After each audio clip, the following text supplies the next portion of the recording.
G'day trendsetters, I'm John with Gravel Cyclist. This is my part 3 video of the FSA WE long-term review. In this part I'm going to build the bike, which is the Guillem titanium frame imported into the United States by Derailleur. That's lindarets.com. Thank you very much to both companies concerned, because FSA kindly sent me the entire FSA WE group set plus components such as handlebars, stems, seat post, bottom bracket, cranks, everything. And of course the FSA WE shifting components. Now before anyone gets crazy and says, hey John, what's this bloody crazy perspective of the camera above you? Well, the thing is, if I had the camera looking around my house and this is my living room, you might see there's a bit of a mess in the background, and I don't want you seeing the mess, okay? So you just have to get over that. And also, this is a test of the lighting to see how well my dodgy lighting setup works for recording videos inside. Another fact, it's late at night. It's about 1 in the morning, so this is an issue of BBLN, building bikes late at night. Okay, so enough claptrap. Here's the frame. And there's the gram scale, because a few blokes said, hey John, what's the bike weigh? I should say, hey John, what's the frame weigh? We're gonna find out right now. So, pardon me whilst I move to this other position. Now this frame is titanium, okay? It's not gonna be some super light, fragile, potentially carbon frame. I'm not saying all frames are fragile, made from carbon. Carbon's a nice material, but bloody titanium is pretty tasty. Okay, so here's my handy gram scale, and weighing this frame is tricky because it's an odd shape.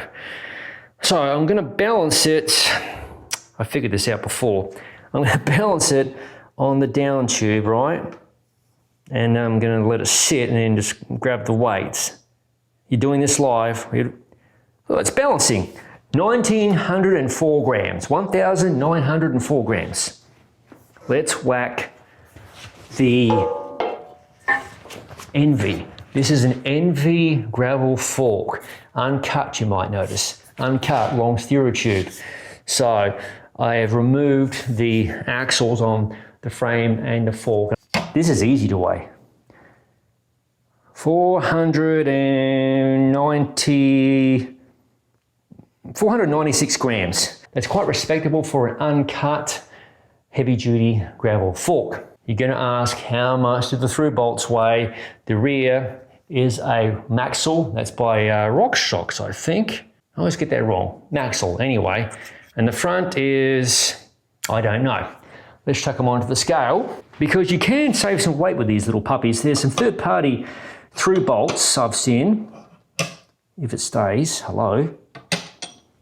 All right, that is 69 grams of weight just to hold on your wheels. That's important. We don't want the wheels flying off.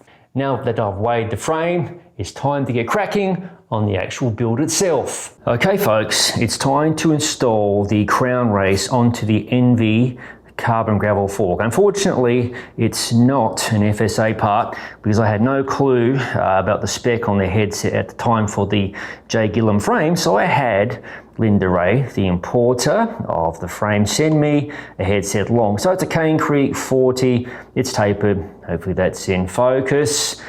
Let me tap the camera, there you go. Okay, let's get cracking.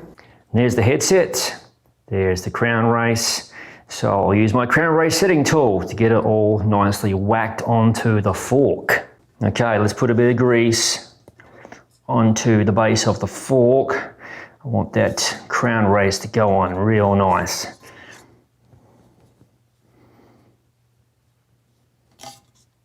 Nice little layer right there.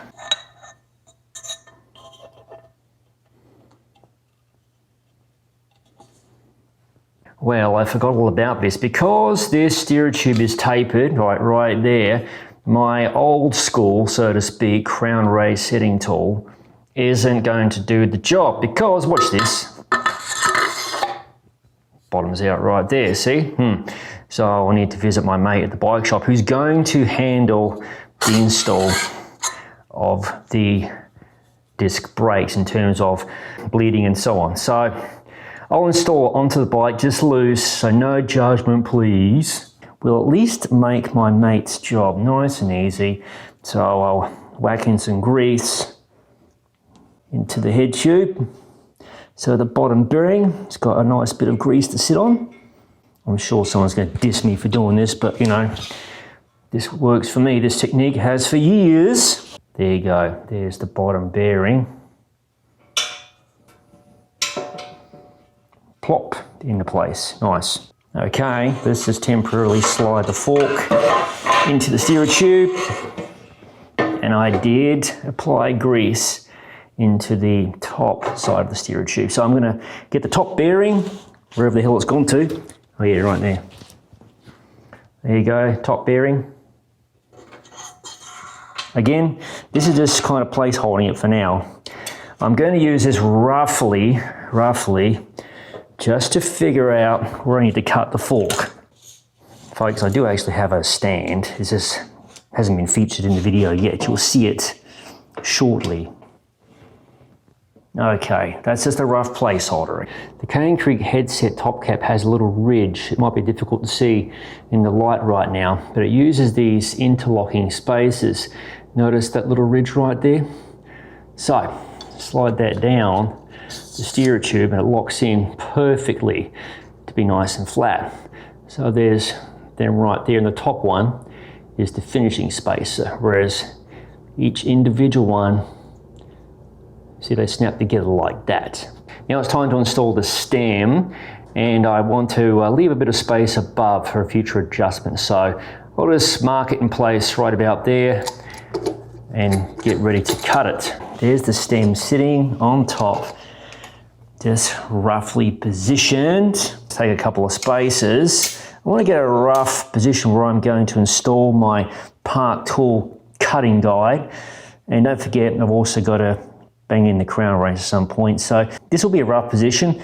So if I cut it round about there where my finger is at the top of this frame, that should be pretty well sized. And I'll have another 5mm, well actually might be 10mm above. So a little bit extra generous room to play with for the steerer tube. I never want to cut these things too short. You always measure twice, thrice, whatever, and cut once. Here is the Park Tool cutting guide. Now I'm just going to use this to get a rough idea of where I want to chop the fork. So I roughly want it about where that slot is right there in the frame. So I'll mark that slot with something like a knife just to get a little score line, and then I'll go out to my garage with my trusty hacksaw, which I'm not going to show you, who wants to watch that, and cut the fork. And then you'll see that it's gotten considerably shorter. Let me move the camera for a second so you can see there's quite a bit of steerer tube. We'll fix it up momentarily. Here we are, the bike is on the work stand. I do happen to own 2 work stands. You just don't see me using them too often. As you can see, the fork's been cut appropriately and it's roughly where I'll have it positioned ultimately. Don't forget, I still have to have the crown race pressed on, so it's going to be some more fork steerer tube above the stem. And speaking of the steerer tube, there is the offcut section. I'm sure someone's going to ask me what this weighs. I might overlay the weight if I remember. The funny thing is, from years of building bikes, I've got quite a collection of these sorts of little tubes of carbon fibre. And you could probably repurpose this to make a flute or a kazoo. Maybe if you had a flare, like a blunderbuss, you can make like a trumpet. Something like that. Okay, let's continue with the build.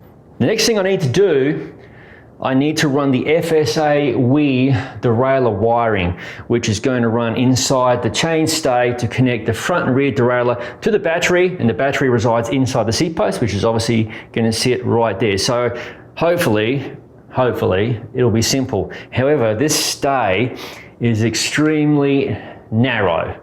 So knowing my luck, it's going to be a complete pain in the ass. Fingers crossed it's not. The deal is I want to make this install for my mechanic mate JD as easy as possible. Once I've got the FSA WE wiring installed, he's going to take the bike from me and he's going to run all the hydro cables and bleed the brakes and so on. And I'll handle the setup of the gearing and whatnot later in the video. Next, I wanted to show you the battery. This is the FSA WE battery. It's very similar to other internal batteries for shifting systems, but there's two connectors instead of one being plugged in. These are permanently fixed to the battery. And this is the seat post I'll be using. Unfortunately, I will not be using the FSA seat post supplied because well, this frame has a very unique seat collar. So for now, we're going to use this Whiskey Carbon, which off the top of my head is 30.9. Next, we have to install the battery inside a little carrier, which will be placed inside the seat post. So you just want to get those wires poked through, just like that. And then take your seat post, and this is really, you know, not too complex, but if it goes to plan, you wedge it in. So there you go, the battery's inside the seat post. Now this is not installed all the way in, it's about as far as I can get it. I could probably cut this a little bit shorter, but there's no way this is going to be pulling out of the seat post. Shouldn't be a problem. There is the very unique seat collar I was talking about, and what's interesting, this is a 6mm Allen bolt, so that's pretty cool. Very difficult to round out. Good stuff. The FSA WE system utilizes two cables to connect the derailleurs to the battery. This is the cable for the front derailleur. So in a nutshell, it's going to run through that port right there in the background, connect to the front derailleur and connect to the battery, which is up further. You can't see it's out of the camera shot right now. The longer of the two cables is for the rear derailleur, which I'm preparing to show you. So that's going to connect the rear derailleur, and it's going to run inside the stay here. This is going to be the tricky part, and up through the seat tube to connect to the battery. FSA kindly supplied me with this little cable feeding tool. So you connect the cable to that end there and fish this through. That should make life nice and easy. Thank you, FSA. Here's a close-up of the connector for the wiring. This is difficult to focus, so we'll try that again. There we go. That's the connector for the FSA WE. And I will use the wire guide tool, there it is there, to feed the cable through. So basically, I'm going to run the wire, let's get the bottom bracket in focus, through the bottom bracket so that the cable will easily feed through the stays and out the back of the bike. And we just move the camera a little bit. You can see right there. So it's going to run and exit out here at the back of the stay. This is going to be the trickiest cable, but it shouldn't be that big of a deal with this handy little tool. You might notice there's a wire poking out the back of the frame. That's the install tool. I managed to run it easily through the frame. That's really nice. So if all goes to plan, I will easily and simply run the FSA WE rear derailleur cable through the frame. Otherwise, this would be a bloody nightmare, especially through this really crimped stay area. So fingers crossed. It's quite difficult doing this without getting in the way of the camera and keeping the camera in focus. Okay. Oh, that was beautiful. Look at that. There it is, it's through.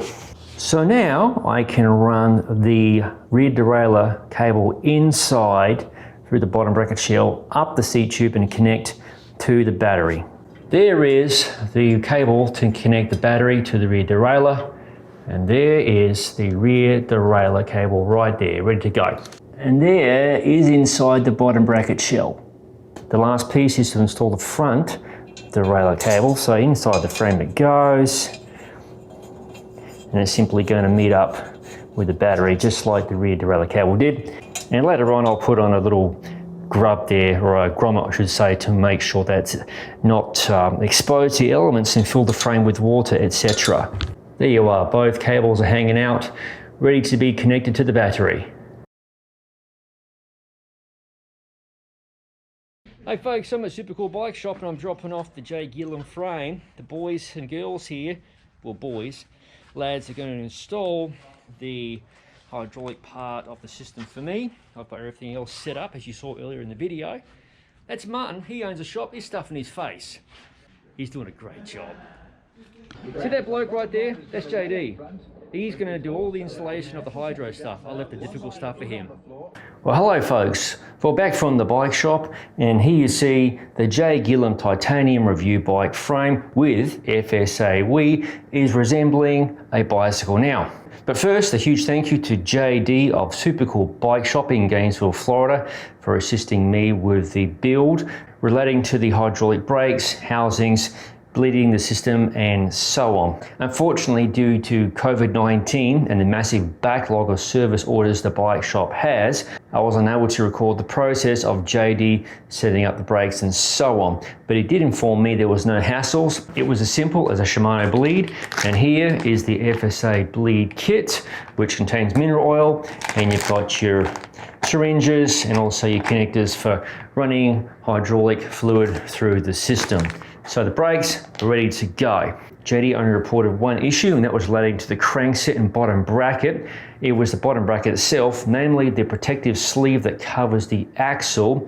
It was a little bit too long, so you had to modify a smidge to get it to fit in to the bottom bracket shell, and now the crank turns nice and freely. That was quite important, obviously, because I've got FSA's WE wiring, which is just 2 wires for the system, running inside the chainstay and inside the seat tube. The other thing you might notice is the wheel set on the bike, and this is an Envy Bird spoke. That's B-E-R-D spoke wheel set, and it's a wheel set I reviewed earlier here on the gravelcyclist.com website and YouTube channel. Here's the front wheel.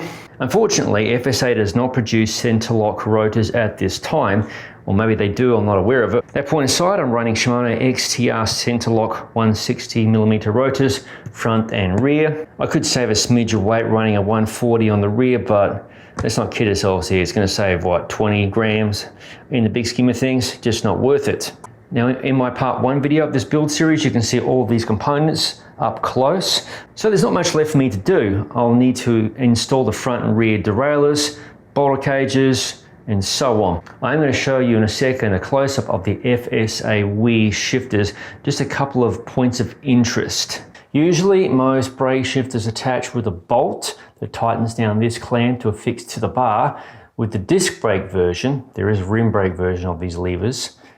This brake version affixes with that bolt, so that's a little bit different than usual. The rim brake version of FSA WE affixes using the usual bolt through the front here. Before I do anything with the derailleurs, I need to charge the battery which resides inside the seat post. FSA recommends you charge the system accessing the rear derailleur. So there is the rear derailleur wire. Currently no derailleurs are on the frame. So let's plug in the charger. Okay, it's connected, very easy to connect. You can feel it connect positively. Then I'll use a micro USB connector to plug into the charger itself. And for ease of use on the repair stand, I'm going to use a battery pack, and that will charge the system. There we go. Red means the system is being charged. So I'm going to leave that to charge a little while as I get busy doing something else with the build. It's always the small things you forget with these builds. There is no front derailleur mount, so we have to rely on a braze-on mount for the frame, and the frame takes a 34.9mm adapter. And I have one laying around. Well, I pilfered it from another bike anyway. So just whack that onto the frame, and here be the FSA WE front derailleur. Now, this system cannot be run one by. The brains of the operation reside inside this front derailleur, so 2 by only, which is fine by me. Here we have the fixing bolt, front derailleur, and I've got grease on the fixing bolt, of course. Now it's time to lower the front derailleur into position. So there it is, derailleur's in place, roughly. I'm just going to now tighten down the band-on clamp to the frame. Now I'll just tighten down the front derailleur. Now this is just going to be approximate. Now I'm trying to get the cage lined up with the big chainring, so I want it to be parallel to the big chainring. I'll show you in a moment. The clearance between the front derailleur and this tyre is tight.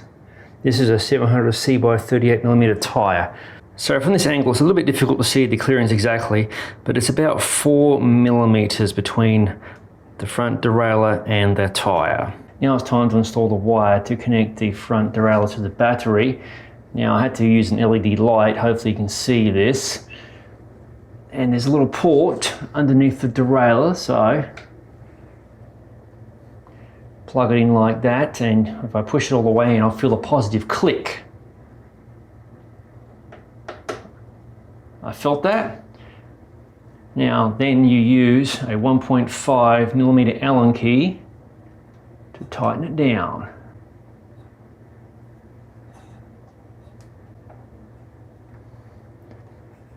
There's no way that cable is coming loose. It's nice and snug. Now as you can see, I've got the battery charger precariously hanging off the frame, so disregard that. I'm going to whack on a little bit of grease to where the derailleur will mount, and also I'll install a little bit on the derailleur itself. There is the FSA WE rear derailleur. So let's get a little bit of grease right there. One thing I did want to point out is these are not the FSA cogs on this wheel. They're a Shimano Ultegra 11-32. I had some issues with the fitment of the FSA cassette. There was one of the two cogs that was very tight on the cassette body, and I tried it on two different wheels. So obviously there's a couple of finishing issues with that cassette, so I'll try it on some other wheels and see how it goes, or I might have to break out the file, but it's not ideal. So there we go, there's the derailleur. Nothing too rocket science here. Just tighten down. Make sure you don't strip your threads, etc. Going in nice and easy. Well, we've got a charged battery. So next up, we're going to disconnect the charger and we'll plug in this derailleur wire to the rear derailleur, similar to what we did with the front derailleur. Here is the derailleur wire, and there is a port on the derailleur right there. Hopefully it's in focus. I simply push it in, hear the click, then use 1.5mm Allen key to tighten down this little pinching bolt and hold the cable securely in place. So there's no way that's coming free. I'll have to hide some of this slack inside the frame. So to get this looking nice and neat, I'll just stuff the cable back into the frame. There's a hole there where the cable exits, and I'll zip tie it to the frame. I had a Di2 cable get snagged once upon a time on a tree branch when I was playing around in the woods. So it does pay to zip tie these cables to take up any slack. Get it away from the cogs.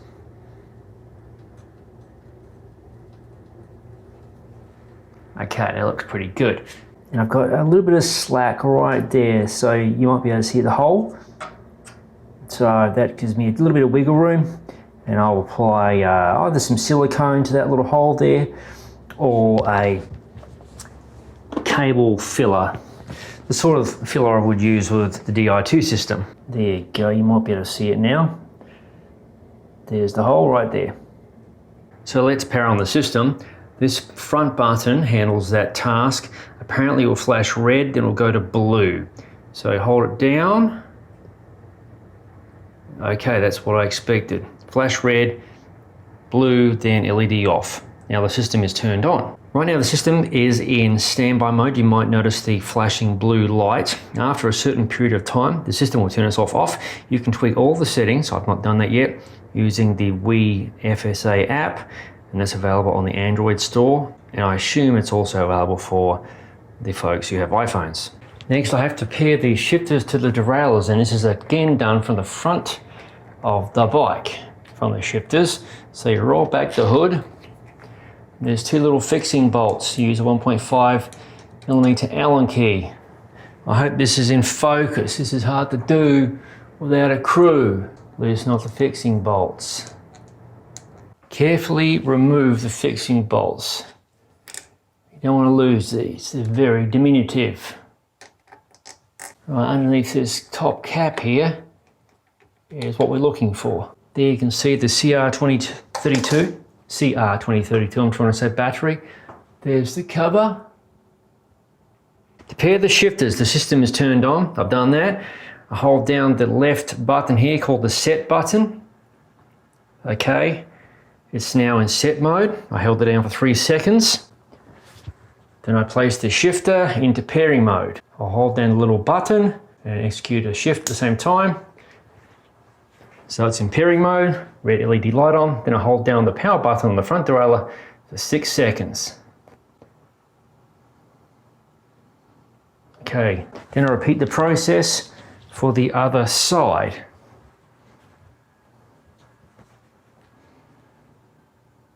Let's do some basic shifting to see if these derailleurs work. Just try the rear. Oh, we got shifting. Beautiful. Let's try the front derailleur.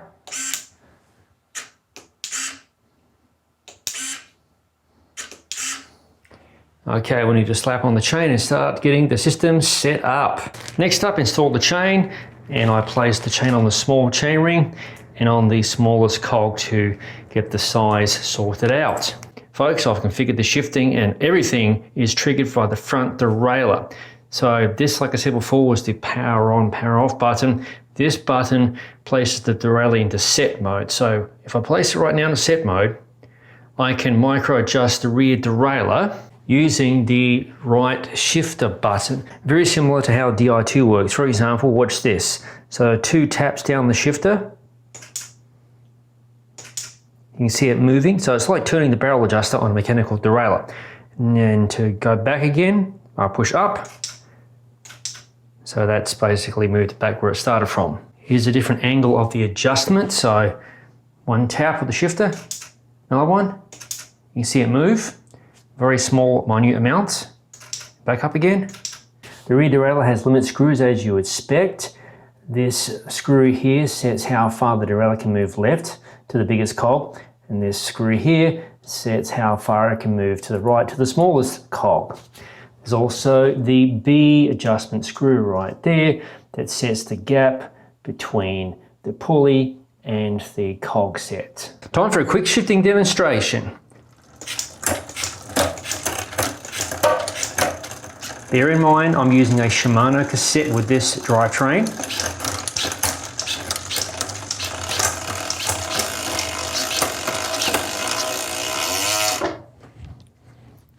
The system also has multi-shift, like this.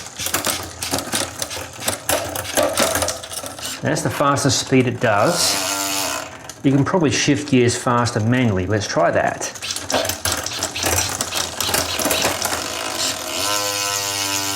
If I want to make some adjustments to shifting mode, I have the FSA WE app.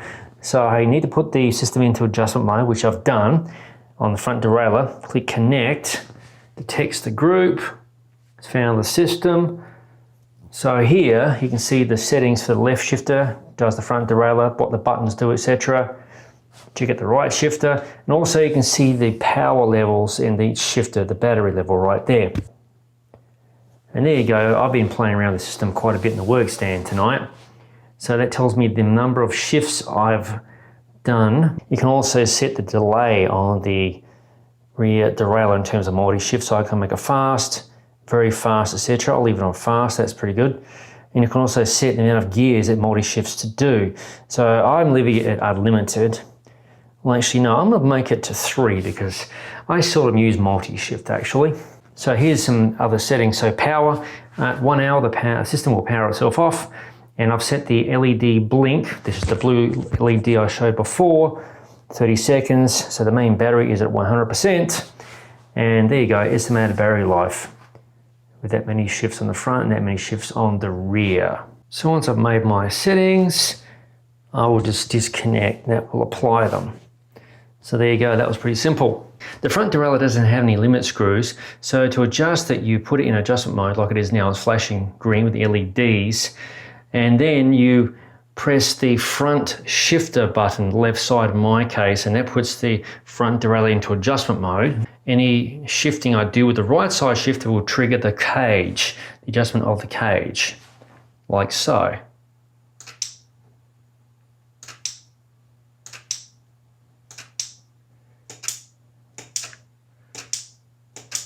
The idea is you set the cassette onto the middle of the range and then you make your adjustments. So in this case, when you're on the small ring, for example, you'll make sure the cage, which is kind of difficult to see in this angle, is 1 millimeter away from touching the chain. And to do the big ring, you repeat the same process, but again, you make sure that the chain is 1 millimeter away from the outer cage on the big ring. So then the system knows where the limits are and it will adjust the trim as you shift across the range. I'll show you the front derailleur in action.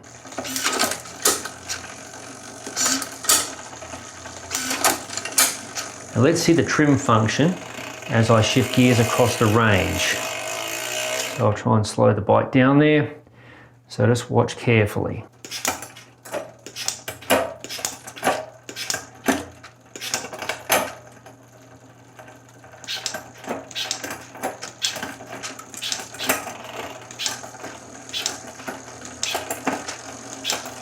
So you can see the front derailleur moved across to prevent the chain from rubbing. Let's go to the small ring.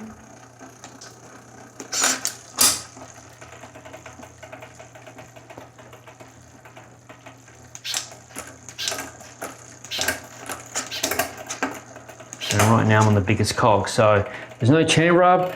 The system knows the limits, top and bottom. Very nice. Well, the bike is just about ready. There's a few small things left to do, such as install the bottle cages, wrap the handlebar tape, and plug up some of the holes in the frame light for the derailleur wires, etc. So here it is, the J. Guillem Italia Atalaya titanium gravel bike frame with NV fork and full speed aheads, or FSA, the WE semi-wireless drivetrain shifting system. I'm very stoked about this, really looking forward to riding this bike. In fact, once this video is recorded, this particular segment, I'm going to take the bike out for its first shakedown ride, make sure everything is ready to roll. So what's next? Well, long term, I'm reviewing the frame and the drivetrain. So between now and then, be sure to follow the Gravel Cyclist Instagram account or like the Gravel Cyclist Facebook page, because I like to post teaser images of these goodies before the review appears. Finally, once again, a huge thank you to JD of Super Cool Bike Shop in Gainesville, Florida, for his invaluable help with helping me set up the brakes on this marvelous bike. Thank you for watching this rather lengthy, large, and hopefully interesting video of my latest build project.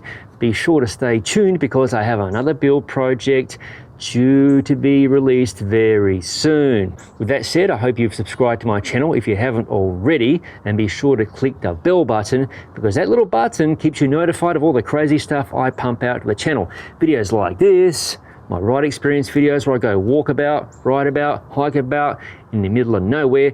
Tell your mates, tell your friends, tell everybody.